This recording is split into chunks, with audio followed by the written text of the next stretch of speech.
Kasaragod Nileshwaram Rajas higher secondary സ്കൂളിൽ അധ്യാപികയ്ക്ക് പാമ്പുകടിയേറ്റു. പടിഞ്ഞാറ്റം കൊഴുവേലിയിലെ വിദ്യയ്ക്കാണ് പാമ്പുകടിയേറ്റത്. കെ.വി. ബൈജു വിവരങ്ങളുമായി ചേരുന്നു. ബൈജു, ഇതെങ്ങനെയാണ് സംഭവിച്ചത്? എപ്പോഴായിരുന്നു? ആര്യ, ഈ രാജാസ് ഹൈസ്കൂളിലെ കോപ്പറേറ്റീവ് സ്റ്റോറിലെ വരാന്തക്ക് സമീപത്ത് വെച്ചാണ് ഇത്തരത്തിൽ അധ്യാപികയ്ക്ക് പാമ്പ് കടിയേറ്റത്. അപ്പോൾ തന്നെ അവരെ ജില്ലാ ആശുപത്രിയിൽ പ്രവേശിപ്പിച്ചു. ഏതായാലും ആശുപത്രി അധികൃതർ നൽകുന്ന വിവരം ഇത് വിഷമില്ലാത്ത പാമ്പായിരുന്നു കടിച്ചതെന്നാണ്. അതുകൊണ്ട് തന്നെ ആരോഗ്യനില തൃപ്തികരമാണ്. പക്ഷേ 24 മണിക്കൂർ നിരീക്ഷണത്തിൽ വെക്കാൻ ഇപ്പോൾ തീരുമാനിച്ചിട്ടുണ്ട്.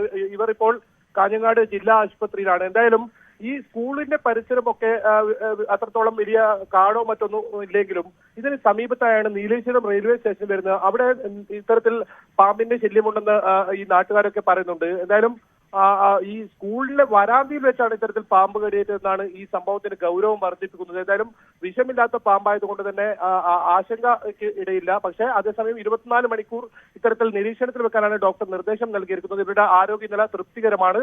ഇവരിപ്പോൾ ജില്ലാ ആശുപത്രിയിൽ നിരീക്ഷണത്തിലുണ്ട്. ഏതായാലും പടിഞ്ഞാറ്റം കൊഴുവ് സ്വദേശിയാണ് ഈ അധ്യാപിക.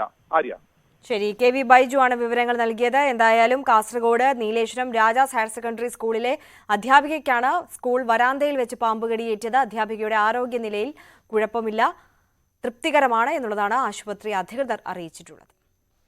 മലപ്പുറം നിലമ്പൂരിൽ പ്രായപൂർത്തിയാകാത്ത 2 ആദിവാസി കുട്ടികളെ വീടിനകത്ത് തൂങ്ങി മരിച്ച നിലയിൽ കണ്ടെത്തി. മൂത്തേടം തീക്കടി ആദിവാസി നഗറിലെ 17കാരനും കരുളായി കൊയപ്പാൻ വളവിലെ 15കാരിയുമാണ് മരിച്ചത്.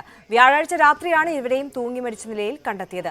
ഒരു കയറിൽ ഇരുവരും കൂട്ടിക്കെട്ടി ആത്മഹത്യ ചെയ്ത നിലയിലാണ് കണ്ടെത്തിയത്. കഴിഞ്ഞ മാസം ഇരുവരും വിഷം കഴിച്ച ആത്മഹത്യയ്ക്ക് ശ്രമിച്ചിരുന്നു.